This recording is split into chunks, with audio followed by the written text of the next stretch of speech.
If you've ever found yourself endlessly scrolling, searching for a spark of happiness, only to feel a familiar, hollow emptiness settle in, you might wonder if something is wrong with you. Let me be clear, you are not broken. The systems we live in, however, are showing deep and undeniable cracks.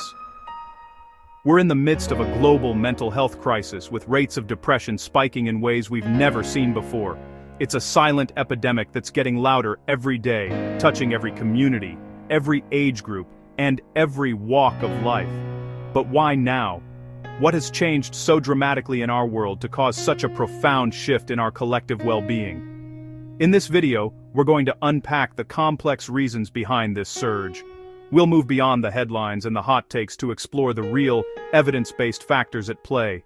We'll dismantle harmful myths, examine the science, and provide a clear, compassionate look at what's really going on. This is a conversation about our shared human experience in the modern world. To start, we need to clear the air. Misinformation about depression is rampant, and it creates a fog of shame and confusion that prevents people from understanding their own experiences and seeking help. So, let's do some myth busting. Myth number 1. People are depressed because they're weak, lazy, or lack willpower. This is perhaps the most damaging myth of all. It frames a complex medical condition as a simple character flaw.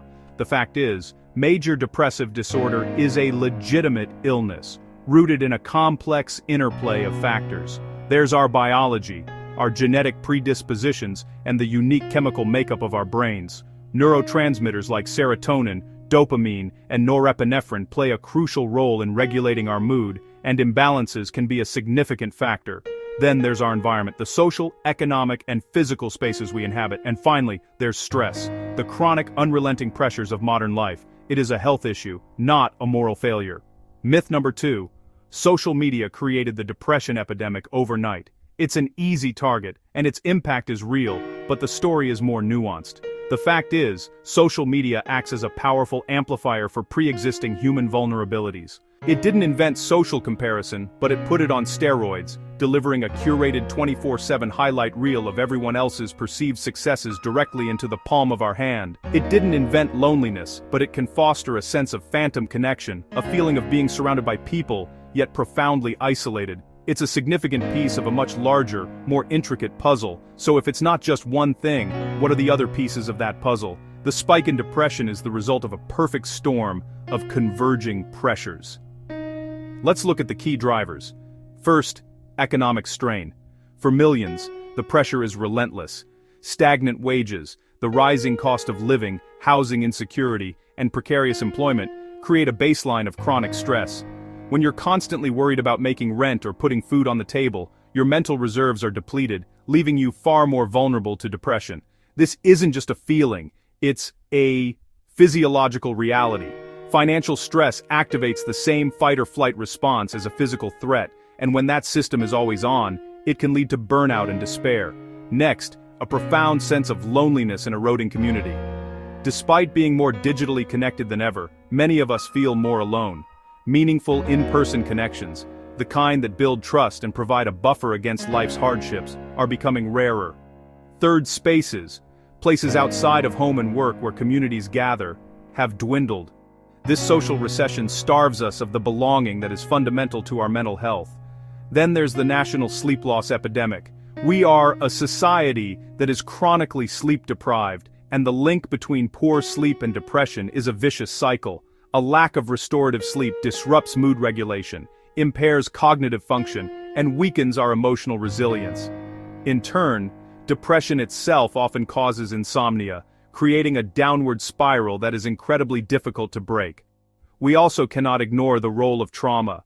Unprocessed trauma, whether from childhood adversity, abuse, or a life-altering event, leaves deep scars on the psyche and can dramatically increase the risk of developing depression later in life. And finally, modern lifestyle factors like a diet high in processed foods and a sedentary existence also contribute, affecting our gut microbiome and inflammation levels, which science is increasingly linking to our mental state. Understanding the problem is critical, but it's only half the story. The other half is about hope and the reality that recovery is possible. Let's address another myth, that therapy is just about talking endlessly about your feelings. The fact is, effective evidence-based treatment is a proactive process of rewiring your brain and your habits. Therapies like cognitive behavioral therapy or CBT help you identify and challenge negative thought patterns, giving you practical tools to reframe your thinking. Acceptance and commitment. Therapy, or ACT, teaches you mindfulness skills to accept what is out of your control and commit to actions that enrich your life. Therapy is about building a toolkit. It's about learning concrete strategies to improve sleep hygiene, to incorporate movement and exercise, which have been proven to be as effective as antidepressants for mild to moderate depression, and to rebuild social connections. For some, medication can be a vital and life-saving tool, helping to correct the biological imbalances we talked about, and providing the stability needed for therapy to be effective. Good treatment is holistic. It changes your behavior, your outlook, and, yes, even your brain chemistry.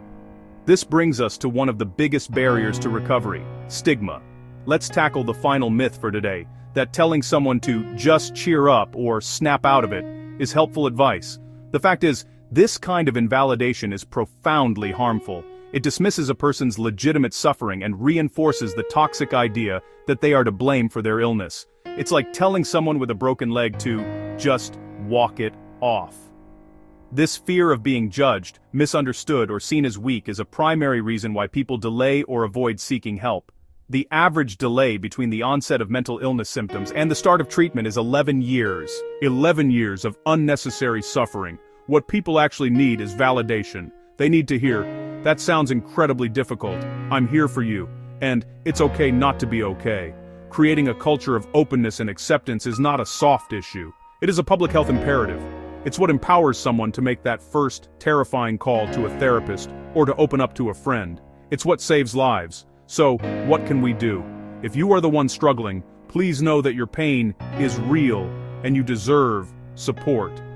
The first step is often the hardest. It might be as simple as telling one trusted person how you're feeling. It could be scheduling an appointment with your doctor to discuss what's going on. If you're not sure where to start, organizations like the National Alliance on Mental Illness, NAMI, the Mental Health America, or the World Health Organization have websites full of information and directories to help you find local resources. If you are in immediate crisis, please contact a crisis line or emergency services. Your life is valuable, and if you're a friend, family member, or colleague, your role is to listen without judgment. Educate yourself. Offer practical support like helping with errands or just being present. Encourage professional help gently and persistently. You don't have to be an expert, you just have to be a compassionate human being. The bottom line is this: the alarming rise in depression is not a sign of widespread personal failure. It is a distress signal from our society. It reflects the immense social, environmental, and biological pressures we are all navigating. By understanding the true causes, dismantling the stigma, and championing compassionate, evidence-based solutions, we can begin to turn the tide. It starts with conversations just like this one. It starts with reaching out, and with reaching back. If this conversation was helpful, please consider subscribing for more weekly myth-busting and mental health realities. You are not alone in this.